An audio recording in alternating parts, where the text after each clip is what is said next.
This is a true crime podcast. It contains adult themes and content and may not be suitable for all listeners. Listener discretion is advised.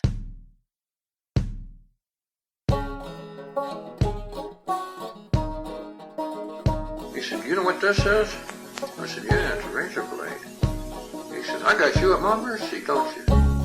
And here, they were guards and I was a convict. And that's the way it was. You knew where you were. He says, "I wish you would just learn to behave like ladies." And he said, "If you draw any blood, I'll kill every man in there." So the man dropped the knife and turned to the other men that were with him that he had set loose out of the various cells and said, "Well, he means it. He'll kill us if we don't give up." So they gave up. You do your own number, you do your own time. If you hear something, you keep it within yourself. If you see something, you're blind to it. I don't care if it's a killing, whatever. You just don't see it. Welcome, ladies and gentlemen, to Behind Gray Walls, a podcast about the old Idaho State Penitentiary and the men and women who are incarcerated here.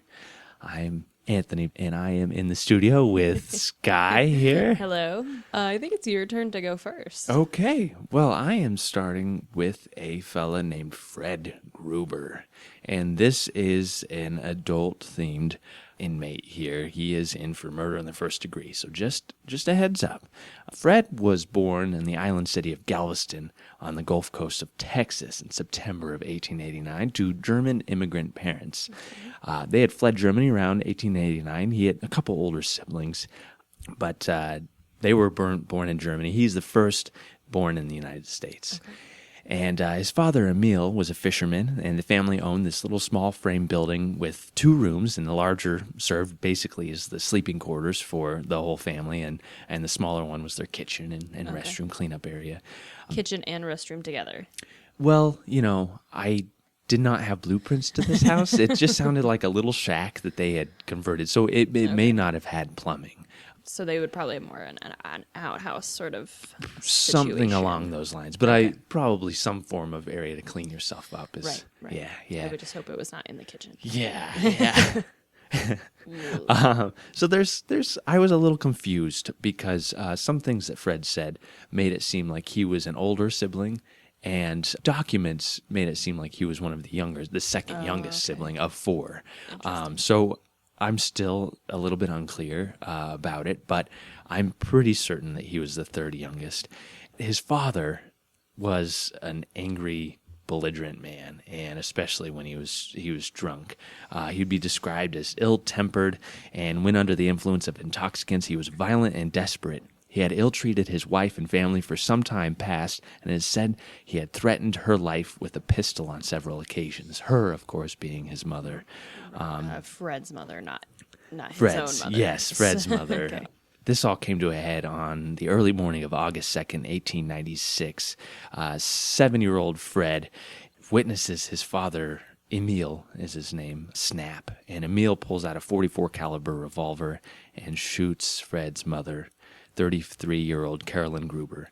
The bullet struck her in the back of the left ear, and as she fled, Emil shot her again through the lower part of the body. Oh, my God. Yeah, so these children witness this happen. So she collapses between the 2 rooms, and then Emil turns the revolver on himself and kills himself in front of his children. And so immediately he orphans these children. So the mother did die. So yes. So he shoots her in the back of the head, up behind her ear, yes. right? Mm-hmm. But she still is alive at that point because she tries to run. That's what the detectives seem to think, that she was attempting to flee the room, and that's when he shot her in the back. Yeah. Gosh. So, I mean, horrible thing for these children to witness and, shook their lives forever. And I think this comes back throughout Fred's life for the rest of his life. Right. It would. It absolutely would. Yeah. So can't even imagine. And Texas, like the folks in Texas were like, this is unbelievable. The Daily Herald in Brownsville, Texas, posted a story on August 6th titled Fiendish Crimes, in which they depict the ghastly crimes that occurred that summer, including this one with Emil Gruber. And they say, on the heels of the 2 cases above referred to comes the news from Galveston of an awful murder committed by a man who was insanely jealous of his wife. Be it said, however, as a grim sort of credit to him, Gruber, that Galveston man, had the decency to kill himself after he had killed his wife. So how harsh is that? Oof. Newspapers are the worst, Yes. for the record. Yeah. Early newspapers are horrendous. Oh my gosh.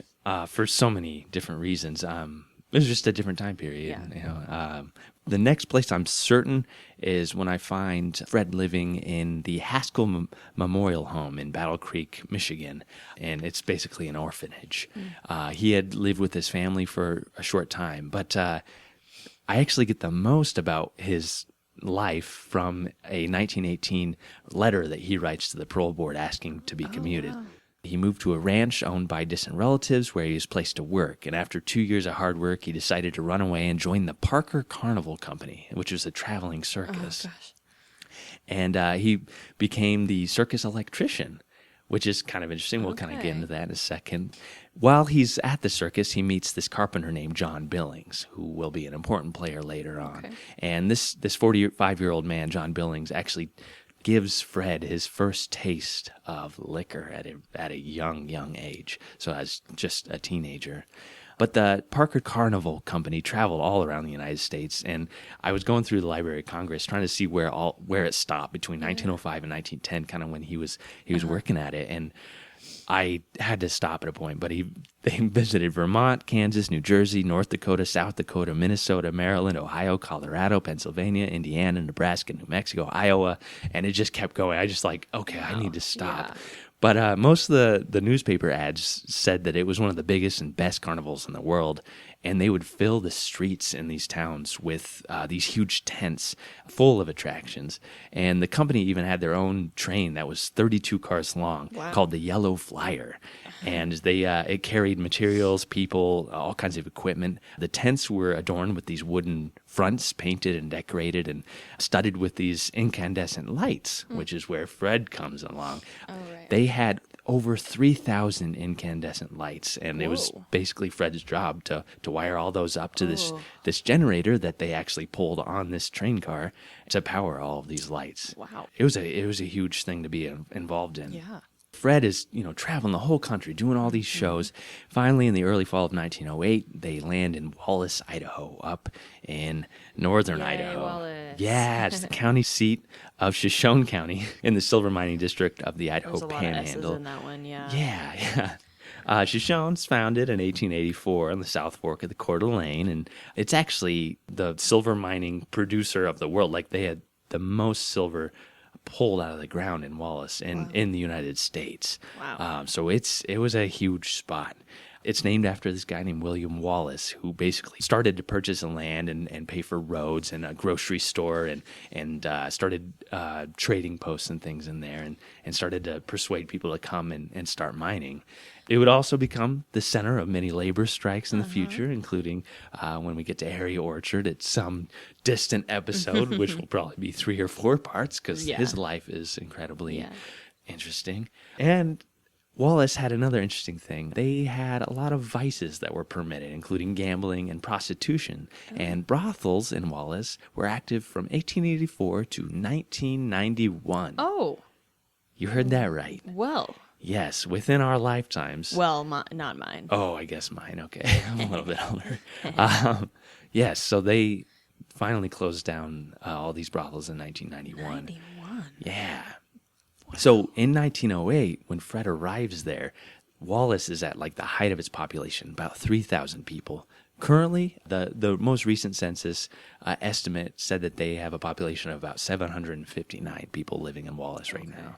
So he's entering this bustling city full of miners who were, seeking escapes. They are going to be attracted to this carnival. They are going to spend their earned money seeing these events and all these different things happening.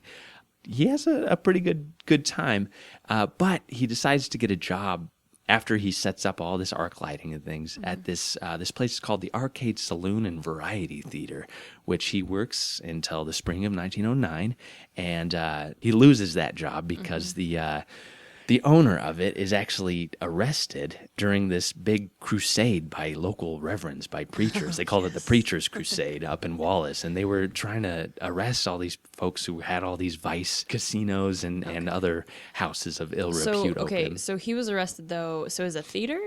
It was a theater, but they had all kinds of, they had gambling in there, and they also served liquor. And so the reverends actually, basically citizens arrested the owner because he was open on Sundays, and it was supposed to be arrest laws, which is kind of interesting, yeah. So after he's released from jail, the owner actually just moves to Spokane, and Fred is kind of destitute. He left the theater company, he left the circus, he left this arcade theater, and he gets a letter from a friend of his named Harry George, who claims that he purchased a ranch outside of Coeur d'Alene, which is just a little hop and skip away from Wallace. Yeah. And Harry George was going to open this ranch to raise chickens. And so he asked, Fred, will you come and help me build all these sheds and barns and coops, and I'll pay you to come work for me. And so Fred is like, yeah, maybe I will. To Fred's misfortune, and I say that with air quotes because that's how he describes it, he runs into his old friend John Billings, the guy who introduced him to liquor when he first joined that circus company.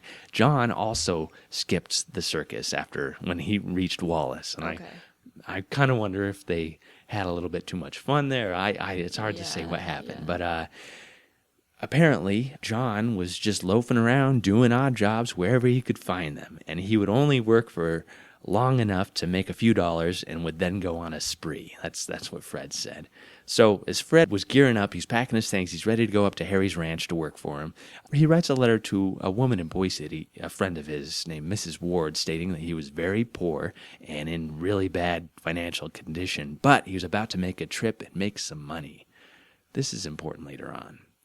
Not long after that, he runs into John again, who asks what he's up to, and Fred tells him, I'm going to go to this little chicken farm in Coeur d'Alene. You want to come with?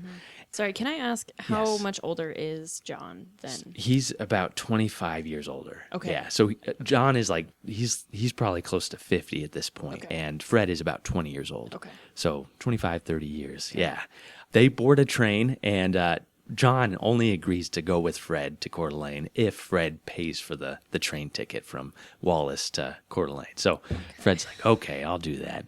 So they get out. They actually check into a hotel together. They get there late one night on December 3rd, 1909. They sleep in the same bed in this little Coeur d'Alene inn for the night. And then the next day, they start looking around the town looking for Harry George. Unfortunately, nobody seems to know who Harry George is. People are like, I don't know who this is. So John has been lugging around a bottle of whiskey this whole time that they've been going from house to house asking, do you know where Harry lives? Hey, do you know where Harry lives? Finally, John is like, you're taking me on a wild goose chase, and starts yelling at Fred. And the two get into a fight on the outskirts of town. And Fred had this really bad blister on his foot, so he was carrying around this stick like a cane. Mm-hmm. When the insults kind of grew and grew, it turned into fists. But Fred is just like 5'5", I think. And this John guy was a lot bigger, a lot older, a lot stronger than him. And so Fred realizes that this is not going to work. And he picks up his cane and he hits John on the side of the head.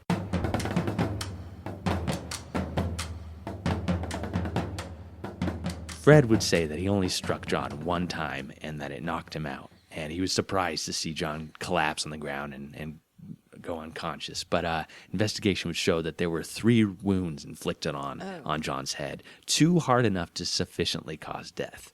That club was found near the body. Oh, would you drop it? I mean, I guess this is before. I mean, I'm thinking modern, like fingerprints and stuff. So I guess you wouldn't want to be found with it. Yeah. So while John's on the ground, Fred pilfers his body, steals his 11-jewel Waltham watch and his wallet, which contained about $45 in it. He turned John's pockets inside out. So this becomes very clear then that this is not an accident. It's not just, I hit him when I was mad. Right. This becomes, I clearly wanted to kill him. Yeah, and then, so after he pilfers the body, he drags him 75 feet into the mountain area and through the snow, because this is December 4th, 1909. and he covers the body with some stumps and logs. But there's going to be blood. Right. Well, right? That's am what I you'd wrong? think. Yeah. So Fred, he flees the scene, and he actually boards a train and goes to Spokane, Washington, where he pawns John's watch. Okay. Several town people in Coeur d'Alene, they notice this trail through the snow, and none of them investigate until this young schoolboy tells his classmates that he sees this trail. A trail of just like it looks like an a body, indentation. like something, yeah. Okay, something because being it's not dragged necessarily into the middle. blood. Exactly, okay. Yeah. And so this little boy gets his friends after school to go follow this trail 75 feet off the road, and they discover the body. No, kids, don't do that. The sheriff starts to investigate, and they figure out the identity. This is John Billings. He was last with Fred Gruber. And so Fred is the prime suspect of this. And soon after, the pawnbroker who bought that watch says, hey, this guy sounds a lot like this guy who came to Spokane that same day and pawned this watch. And wouldn't you know, his name that he left was Fred Gruber. Why? Police are on the lookout for Fred. Exactly. I don't understand. Like, yeah. If you're going to commit a crime, fine. If you're going to pawn a watch, fine. I mean, not fine. But I just, don't be stupid about it. Right. Like, yes. I don't... And this would kind of come up. His trial was a little contentious, but he's actually arrested in Lewiston committing another crime, selling liquor to Indians. So he was involved in a bootlegging scheme. Exactly. And when this Coeur d'Alene sheriff finds out that there's a guy in Lewiston in for this crime, he says, I need to speak to this man. He goes and finds out, yep, this is our Fred Gruber. He arrests him, and trial begins. He's brought back to Coeur d'Alene. The county attorney, Mr. Potts, actually visits Fred in the jail and pleads with him to say that he was guilty of murder with intent to commit robbery, saying that if he didn't, he would charge the young man with murder in the first degree, and he would most likely hang for the crime. So he's saying, if you say you did it in order to rob this man, we'll get you on a lesser count, which I was, yeah. Okay. It was discovered that Harry George, the supposed chicken farmer, didn't appear to exist. But Fred still has this letter that he most likely forged himself. Okay, but... Yeah. But why? Right. Well, I think that this was a whole idea, was to rob John Billings. I think the whole idea was to take him out to Coeur d'Alene, steal his belongings, take him on this wild goose chase, kill him and rob him. Jeez Louise. Right, yeah. That's, oh boy. But because, I don't know how much a train ticket was, but was the net worth, worth that? Because he had to pay for the train ticket, so he lost money a little bit. How much did he got? $40? Yeah, 40. It said $40 to $45, and then which the watch. 1908. That's a couple hundred, right? That's not bad. Okay. Yeah. So. Right. Yeah. Still.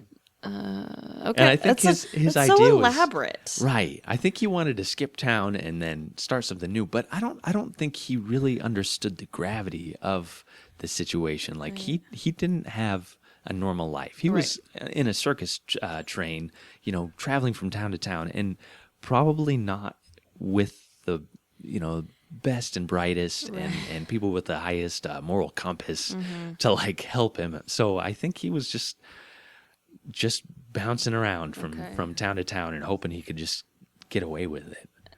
It just seems so there are a multitude of ways to get someone out of town in order to rob them. Right. And I just feel like writing a letter is so much work. Mm-hmm. Yeah, but, absolutely. I guess it's creative.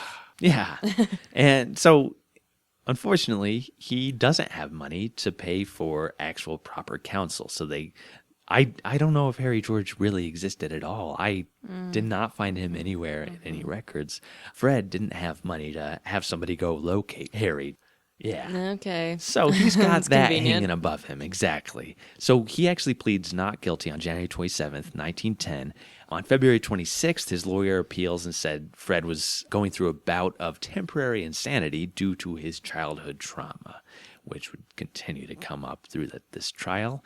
The trial begins on March 9th, and on March 14th, Fred is found guilty of murder in the first degree and sentenced to hang May 20th, 1910. So just a few months away. He arrives at the prison on March 25th, 1910, and he is looking at an execution. And he was actually set to hang a double hanging with John Fleming, who I mentioned in the Patrick Murphy episode, because John Fleming actually took Patrick Murphy in when he arrived and kind of led him through the prison yard and trained him. So John Fleming was in for murder in the first degree as well. They were supposed to hang together on May 20th, 1910. He appeals. He gets a new execution date for August 25th, 1911. And a month before, Governor Hawley of Idaho appeals and pushes the date back to October 4th, 1911. Fred just continues to plead for a commutation to a life sentence in prison instead of execution, and letters pour in from all over the state calling for this. The judge that convicted him, the chairman of the Board of County Commissioners in Kootenai County, the sheriff of Kootenai County, the coroner of Kootenai County, one of the jurors, the undertaker, and even Fred's brother-in-law, Wright, calling for his commutation. So even the man who condemned him to hang is like, no, maybe we shouldn't execute this fella. Okay. Because the prosecuting attorney actually investigated his childhood trauma and realized And found out it was horrible. Yes. He actually writes into the Board of Pardons and he says that, Fred is guilty of the crime, but in view of all the circumstances of the case, the youth of the defendant, and especially his surroundings during his boyhood and early life, I earnestly recommend that the sentence of death be commuted to life imprisonment. It is a case where life imprisonment would be a more just and humane punishment. I feel he should not be held to the same degree of accountability for his acts that a boy should who had a fair chance to become a good citizen. On the morning of October 4th, 1911, he's supposed to hang that day. Right. The Idaho Statesman, they write, we don't know if he's going to hang today. They actually write, Fred Gruber may get reprieve, sentenced to hang for murder between 8 and 2 o'clock today. Only favorable action of pardon board can save him from the gallows. That morning, they were deciding his fate. Can you imagine that? Yeah. I mean, I have a hard enough time with uncertainty of what I'm going to eat every day. And to wake up that morning and be like, is today the day that I die? Right. That would be hurt. That's almost inhumane. Right. And why, do you know why it took them so long to make a decision? it was purposeful? It was set. Yeah. So he had visitors and they said he was very visibly affected and nervous and his eyes were badly bloodshot. That's as if weird. Sleep had deserted him. He's not given up hope, however. I don't understand why he would have trouble sleeping. That doesn't track. Right. Yeah. So finally, the next morning, the Idaho Statesman posts that Gruber escapes gallows by a scratch. His sentence is commuted to life imprisonment by the Board of Pardons. Supreme Court is divided. Strong pressure brought to bear to save life of condemned man. Warden Snook stated that Fred would have collapsed if he had gone to the gallows, that it would have been necessary to carry Gruber to the gallows, as he would not have been able to walk. I mean, that's how traumatic it would have been. He was obviously very visibly shaken by this. That day on, he's looking at a life sentence in prison, which I think he mostly made the best of. His intake form, term, January 1910, crime, murder in the first degree, sentence, death, and then later commuted to life. Right. Age 20, born in Galveston, Texas. Occupation, electrician. Height, 5'6", complexion, fair. Weight is unlisted, but he's fairly thin. Hair color brown, eye color brown, and it even notes parents both died when he was 7 years old, the same time he left home.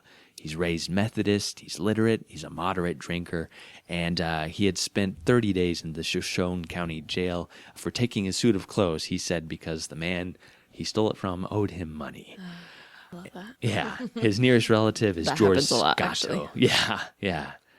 George Scotto is his brother-in-law, is his only and nearest living relative, living in Texas City, Texas. So none of his siblings were alive? I couldn't find any evidence of them surviving, so I don't know what happened, or if they were kind of MIA. I don't know what happened to them. Yeah, but his brother-in-law writes basically about his childhood and how hard it was for him. But unfortunately, his sister had passed away, so it was his brother-in-law was a widow to his sister. And, he just called for sympathy for Fred. Sure. Yeah, his teeth condition were good. He had one out in his lower left jaw, which is, not very common. Yeah, often we get a lot of inmates who came in with bad teeth. Yeah.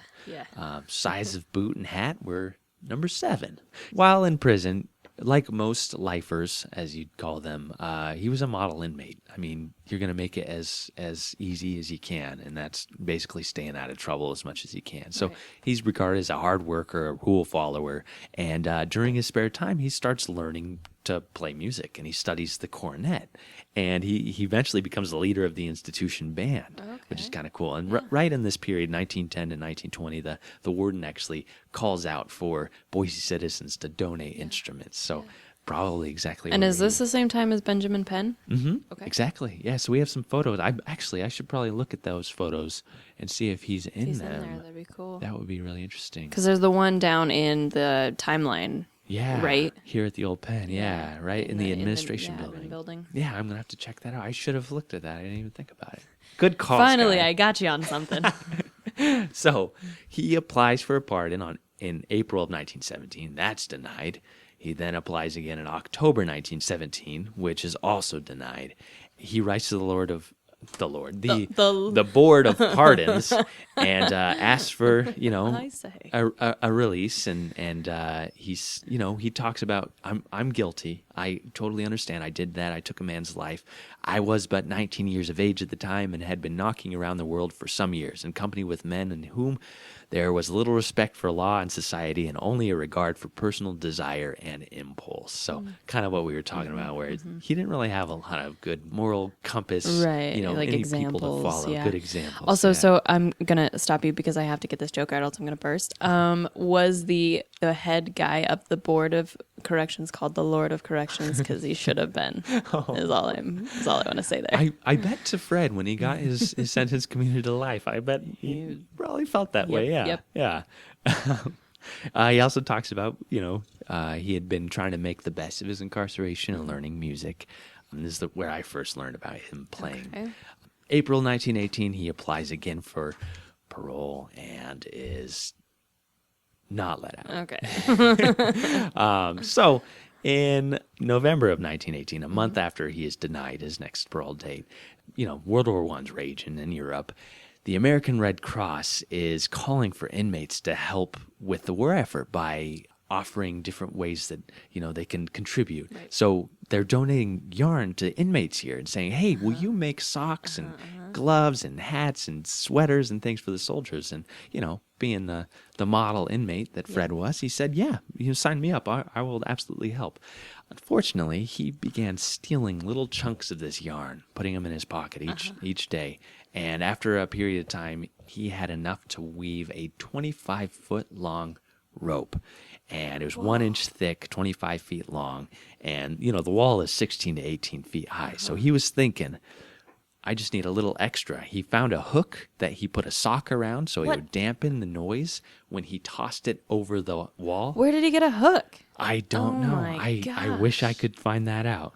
Yeah, and so he and a fellow cornet player named Harry Horace Hinton decided November 17th, 1918, that would be the day they would escape. Oh. And both of them were waiters in the dining hall. And so there were 18 men who worked in the dining hall. And they all woke up, about an hour and a half before all the other inmates woke up.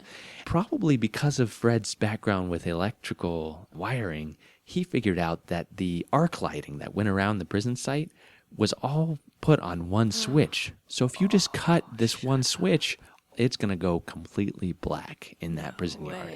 And so it's November, it's 6 a.m. It's dark. Guards have their backs turned as they're waking up the other inmates. Fred and Harry run to the wall, they cut that arc lighting, they toss this rope over the edge, climb up and out, and run towards the rail station. So the wiring was low enough that they could just reach up and Yes. cut it. Yeah. And I kind of wonder, because I know it was around 1918 that they really started to wire the cell houses up with lighting and electricity. So I really feel like he was probably involved in that he was asked to contribute, sense, which would, so he would know the ins and outs of this electrical system. Right. Yeah. So they hop on a train and they take off, and the bloodhounds follow their track right to this railway station area. Okay. Yeah, so it'd be kind of between Myrtle and Front. Oh, cool. Okay. Yeah, and so they make it out.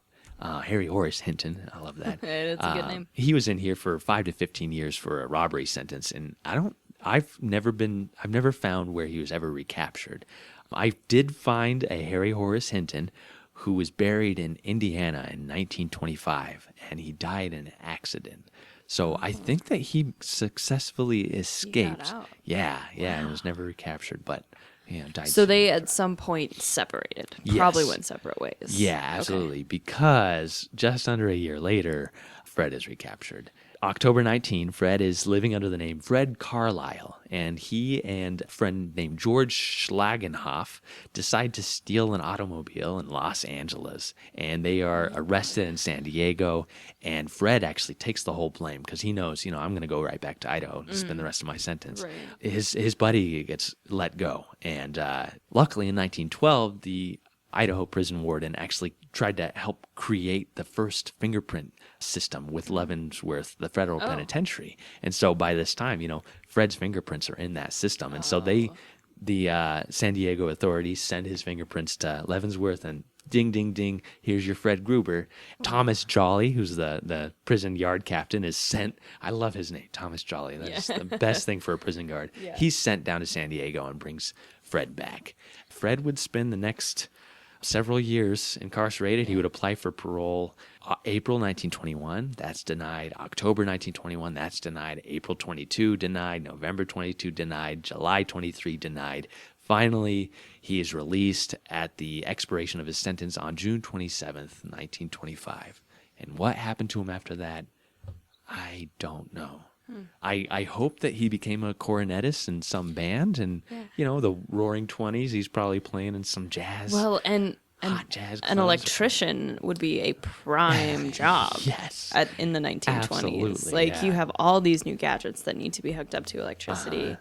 That'd be a great time to have that job, to know how all that works and to have done it for so long. It's not like you're new in the trade. Exactly. Okay. Yeah. So, here's also a tip.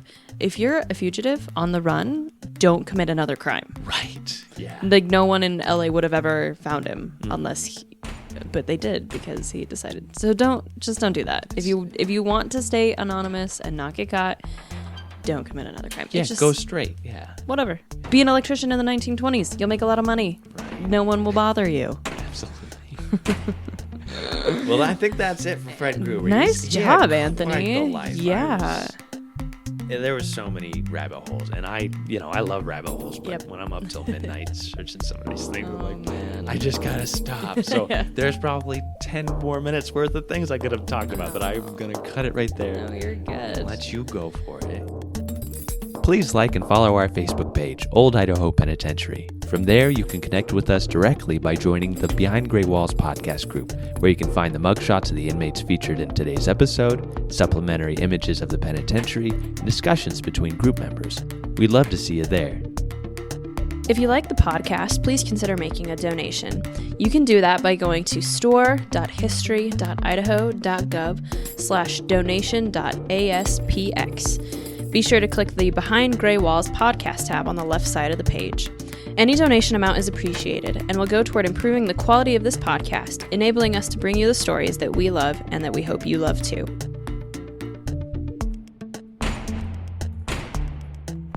Today, I am talking about Henebe, and Henebe is our very first female inmate. And that's not something that we can say about the men as often, because we had, 11 men that all came at one time, and so there isn't like a first. We have 11 firsts. I listed them in that You introductory. did. Yeah. I do. As soon as I said that, I was like, Anthony talked about this, so good thing I remembered it. So, but Henebe is our very first female inmate. She comes in 1887. All right, so my sources, I have... I must have used her inmate file at some point. I couldn't find my digital copy of it, and if we have it, it's really only going to have 2 or 3 sheets in it. Since she was so early, her number is 169. So she was very, very early in the history. There are some articles that I pulled from the Library of Congress. which is a great resource. There was one record of her on Ancestry.com, and I'll talk a little bit about that later. Wow. One, yeah. She is hard to find. I'm impressed. I know. I actually found it through another source, so it doesn't count as my find. And then there are 2 articles from different editions of the Idaho State Historical Society's historic journal. It's called Idaho Yesterdays, and it's been going on since the 60s. Are we still publishing it? No, we are not. So I think it went through like the early 2000s. Mm-hmm. So the first one is by Fred E. Woods, and it's called The Idaho Territorial Penitentiary's First Female Inmate. His I use the most because it is specifically about Henebe. And then in his, he actually cites another one. It's by Robert Waite. It's called Necessary to Isolate the Female Prisoners, Women Convicts, and the Women's Ward at the Old Idaho Penitentiary. And so I use both of those. They were really useful. And of course, being the history nerd that I am, I even cited them in Chicago style. Wow. On my paper, because I am, and I didn't even have to look up how to do it. That's how often I had to do it in my master's program. Oh, yeah. All right. So when Idaho became a territory in 1868, there wasn't really much of a need to think about a separate women's portion of a prison. Mostly because, frankly, there were hardly any women out here. Women they don't do a lot of mining. They sometimes may have come with the husbands or with the fathers, but there's just, women aren't coming out here on their own. And obviously an even smaller number who participate in serious crimes. So there were not any female inmates held in the territorial prisons in Idaho City or in Pierce. But this is according to Robert Waite in his article. He says one of the most well-known female criminals in the 1880s in Idaho, her name was Stella Richards. And this is really interesting. So this is from the Blackfoot Reporter. This is just like the whole little article. It says, Tuesday evening, Stella Richards got on one of her periodical drunks and undertook to demolish a servant girl at the city restaurant who had made some remarks derogatory to her fair name. When Officer Davidson undertook to serve the warrant for her arrest, she laid open that dignitary's scalp with a beer bottle. Stella now languishes in the Bastille. Okay, first of all, the language in this is hilarious. So she just gets drunk and goes out to beat up this girl who just blasphemed her, I guess. And then the officer comes to arrest her, and she just smashes him over the head with a beer bottle. Like, crazy. Kind of sounds like Calamity Jane kind of character. Wow. So Stella never spent any time at the Idaho State Penitentiary. She did spend time in the Bannock County or Pocatello City Jail. It just says the Bastille, and Waite just specifies that it's the city jail, the local jail. So don't know if it's Bannock County or Pocatello or Blackfoot City Jail. But she probably, wherever it was, she probably spent time in that jail with Henebe before Henebe came to the penitentiary, because this was actually around the same time. Okay. So Henebe, again, our first female inmate, she also sometimes is referred to as Heneba, just depending on the records. So she comes into prison on May 31st, 1887. Now, what do we know about Henebe? The answer is not very much. Not very much at all. She was a Shoshone-Bannock Native American woman from the Fort Hall Reservation. She was born in 1860. The Fort Hall Reservation by 1887 was less than 20 years old. It was created the same year that Idaho became a territory through a treaty in 1868, and I talk a little bit about that, the parceling off of Native Americans into reservations, and what a travesty really that was. So this will not be surprising to you. White people didn't really keep very good records of Native Americans. So this is really why we don't have very much on her in the resources that I could find, that I have access to. It would make sense, and I learned that Native Americans keep their own records, which makes sense. So at Fort Hall, they actually have their own census records and things like that. And Woods, Fred E. Woods, when he did his research, he actually went to the library at the reservation and pulled those records. So any of the census information I talk about is mostly, I have to give him credit for that research. What else do we know about Henebe? Just that she was married, and she had been married at least once before she comes into the prison. And how do we know this, you might ask? Because she was in prison for manslaughter for killing her husband. Yes. The term that they use is, and I don't know if I'm saying this right, I think I'm putting a 2019 spin on it, meme-loosing. M-E-M-E, loosing. I've never come across that term. You That's haven't? Interesting. Okay. Huh. Yeah, and like I said, I could be saying it wrong because MEME is meme, but I don't know if it was pronounced the same back then. Do you know the origin of No, this so word, here's or- the thing.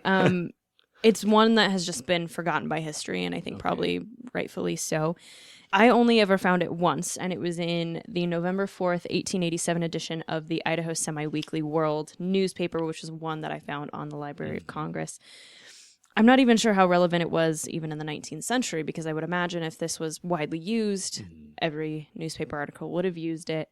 This was the only time I saw it, and a Google search doesn't yield any results about that. It actually, what it takes me to are like memes, like modern day memes. Right. So I don't know what it is.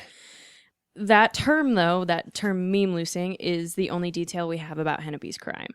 We don't know how she did it or why she did it, if it was an accident, if she did it on purpose, because it is manslaughter. It's not murder, but I feel like the term meme loosing kind of makes it seem like she did it on purpose. Right. I don't know. I wish we knew more about it, but we just don't know very much. So again, she comes into the Idaho State Penitentiary on May 31st, 1887. Her sentence is 3 years. The main problem with Henebe's 3 years for 3 years killing her for husband. manslaughter. Wow, Yeah. Okay. So the main problem with Henebe's incarceration is obviously that the prison doesn't have any separate women's facility because they had never thought about it before. Right. So she was kept in the same cell house as the men, which we have seen with Josie before. We'll see a couple other times with some other female inmates we'll talk about. And this would have been the territorial prison. at this Correct. point. Yes. So this is in 1890s where Josie was kept. This is the territorial prison. Obviously, she's kept in a different cell, but she is kept with the men. And so really, luckily, there weren't too many problems like there would be in a few years. Again, like we talk about with Josie, like we will talk about with Ida Laity, like we will talk about with Margaret Hardy. So this does seem scandalous to a lot of people. So there is a private grand jury that is held to determine what should be done about the lack of the women's ward in the prison. The grand jury said that the lack was, quote, injurious, not only to the health of prisoners, but also to proper discipline. So I think it's interesting that it's injurious to the health of the prisoners. I think maybe they're meaning mental health, which is fair. I think that's probably true. Especially if you get more than one woman in there, that's gonna create a lot of mental health problems for both the men and the women, as we do find with Josie. Again, we're gonna be coming back to Josie a lot. There's obviously a lot of parallels between these two ladies. So when Henebe first enters the pen, most prison officials figured that she is not really going to be any kind of threat. She's just going to serve her time and then get out of here. And a lot of prison officials actually told the warden that they think that she should be able to work in the warden's house rather than to work around the pen with all the men. As far as I can tell, that may have happened. I couldn't find anywhere that said she for sure did work in the house, but that was what everyone thought should happen. So for about 5 months, she just sort of lays low in the prison, does whatever she's told, maybe working in the house, maybe doing some less intense physical labor in the pen. Yeah. Then, in early November 1887, there's an article in the Idaho Semi-Weekly World that announces to Idahoans that Henebe has escaped from the penitentiary. All right, so here's the exact article. It's a little bit long, but I'll do my best. So Henebe, a squaw, now please note that is in the newspaper. That is not a term that I personally am using. This is in the newspaper. So Henebe, a squaw, who was sent to the penitentiary from Blackfoot for 3 years for meme-loosing her husband, escaped one evening last week by shinnying over the high board fence. She was the only lady convict and somewhat of a trustee. At the hour of locking in the cells, she was sent into the yard for her bucket, and not returning as soon as expected, the turnkey went to see what had detained her. Henebe was nowhere to be found. She had shaken the dust of the prison yard from her moccasins, climbed the fence as would a bear, and disappeared into the gloaming. So, hate that. Warden Haley immediately instituted a hunt for her, and himself and several assistants were out all night scouring the country, but failed to find her. A reward of $50 is offered for her capture, or $25 for information that will lead to her apprehension. When sentenced, the officers all said that she would not attempt to escape and recommended that Warden Haley let her do work about the house instead of being kept in the pen. And this is where it gets very lame. So it says, Henebe, in abusing the confidence reposed in her, acted very unladylike. She was a holy terror at the sewing machine and not lazy. I don't know what that means. Like, not lazy seems like a good thing.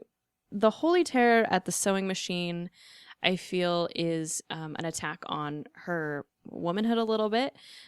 It also, I think, and this is just my historical brain, thinking back to this Native American class I had my last semester, that she was not adept at white culture.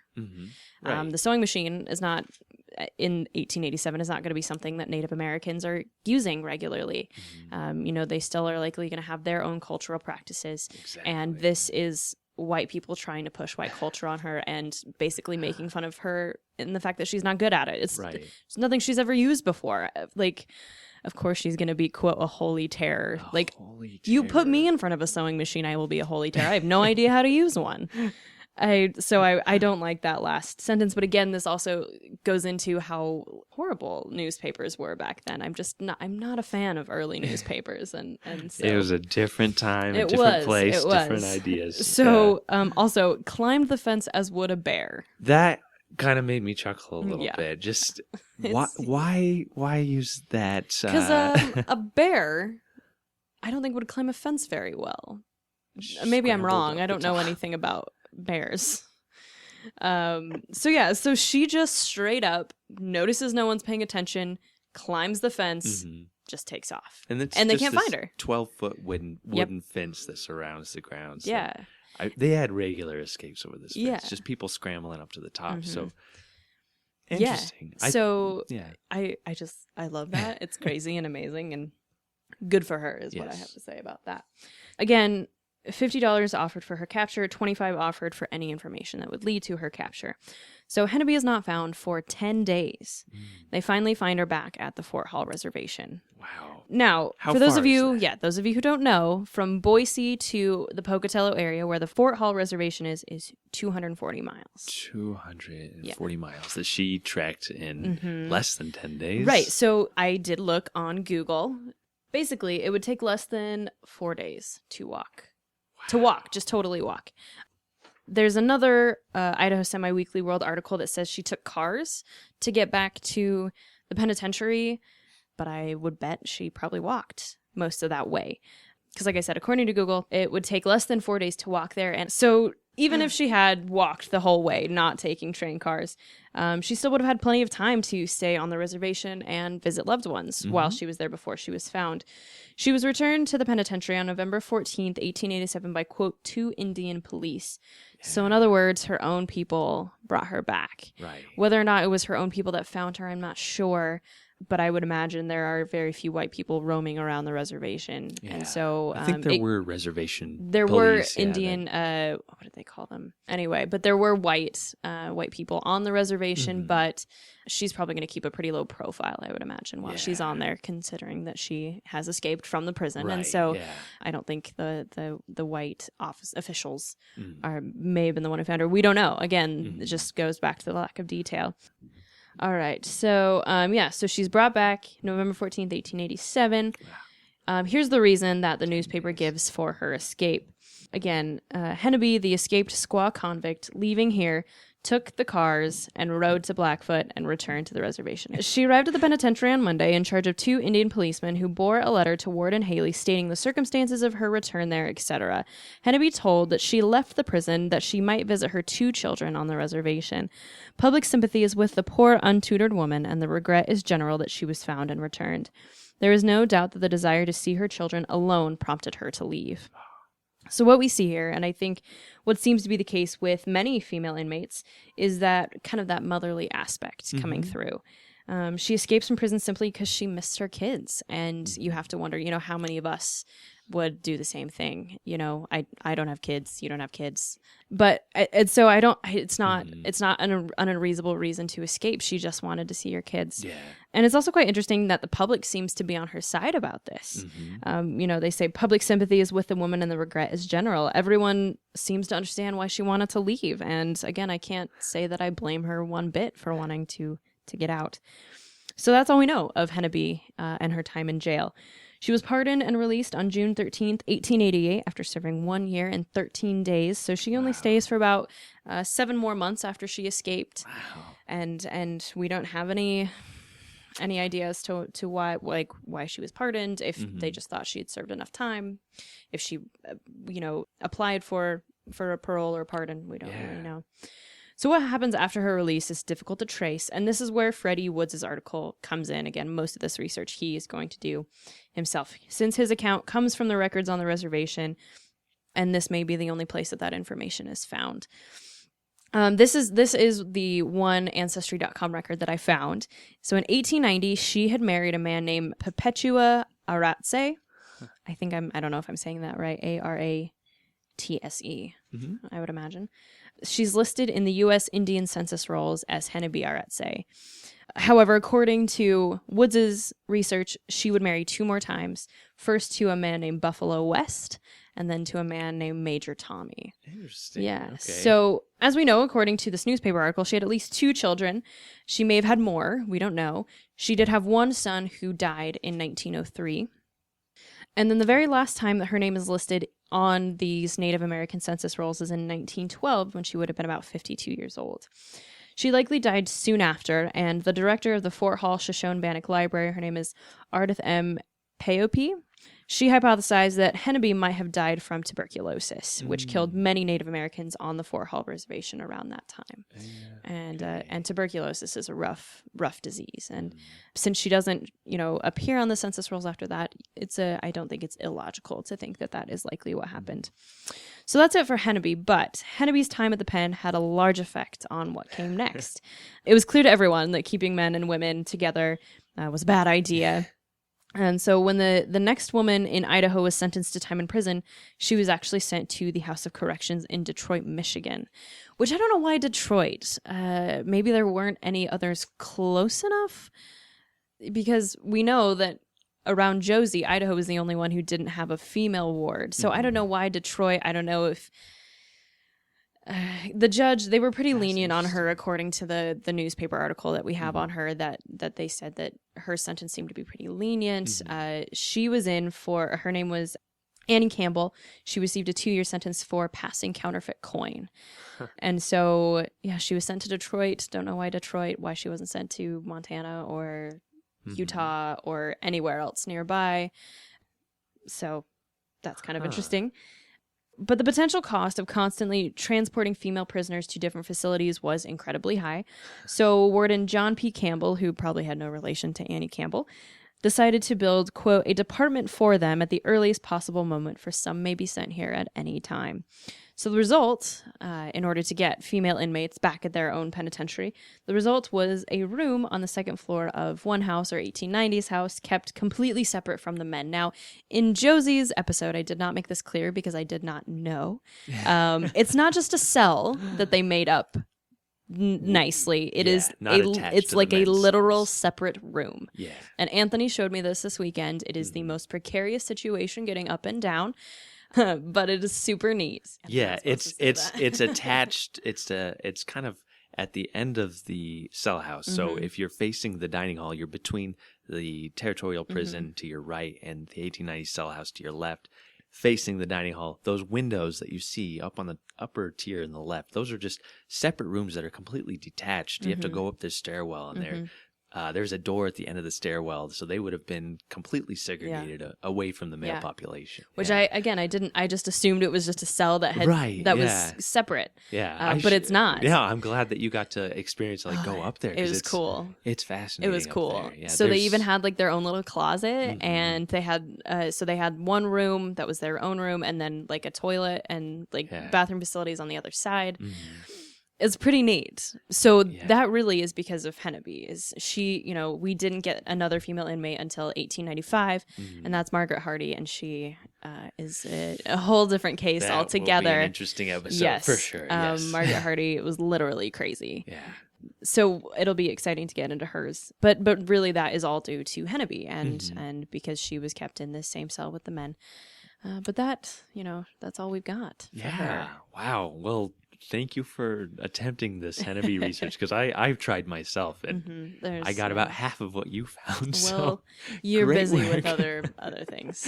It's a lot of these early inmates. There's just not a lot. Yeah, written like about we them, don't even so- have a picture for her. Yeah, There are, yeah. I think I counted five female inmates. I don't know about male inmates, but our first 5 female inmates, not counting Josie. She has a picture. It's not necessarily a mugshot, but we do have a picture of her.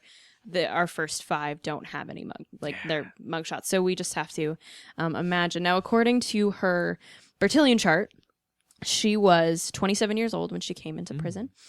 She was 5'3". We don't know how much she weighed. Her complexion was copper, which is basically, 1887 way of saying she is Native American and not white. Yeah. And then she had black hair and black eyes, which is also very common for all these Native American inmates. They eventually stopped calling the eye color black. They start to say brown, but it's almost guaranteed that if you have a Native American, their hair color will be black and their eye color will be brown. Yeah. And that's what we find in all of Bertillons. So I wish we knew what she looked like.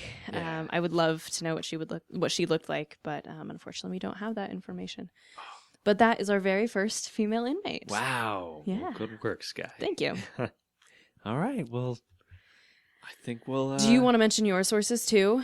Because you forgot Yes. to at the top. Yeah, so for Fred, I of course used the Idaho Daily Statesman archive, his file, of course, the Library of Congress Chronicling America collection, and that was, looking at his family in Texas and Galveston, looking at all those newspapers, looking at newspapers from all over where the carnival went, and of course Idaho, and then California when he escapes and is recaptured. And then I actually found this great source, the Pacific Reporter, which essentially is court files and appeals, and it's just a chronicle of all the most interesting cases. And so he had an 8-page spread documenting his case that really broke it down for me. And when I compare it to the Idaho Statesman, how they were analyzing the case compared to how the judge and the attorneys were looking at it, the Pacific Reporter was the best source for it, and it really helped put it in language that made sense to me. Yeah. And yeah, That's it was great. It wasn't journalistic.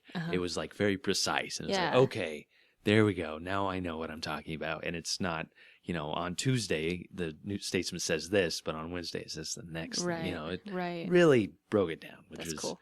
Check those out. If you're into court records, I love court records, and check out the Pacific Reporter. You can find them, every chronicle of those on Google Books and archives.com, and Awesome. those are my sources. Nice job, Anthony. Another episode down. Yes. All right. All right. Well, Skye, do your own time. Do your own number. We'll see you next week. If you enjoyed Behind Gray Walls, please rate, review, and subscribe so others can find our podcast. If you're interested in more Old Idaho Penitentiary information and to see mugshots of the inmates featured in this episode, follow the Old Idaho Penitentiary on Instagram and Facebook. If you want to learn more about the Idaho State Historical Society and its other sites, follow ID State Historical Society on Instagram or visit history.idaho.gov. If you have a question or comment for the hosts, please email us at behindgraywalls@gmail.com.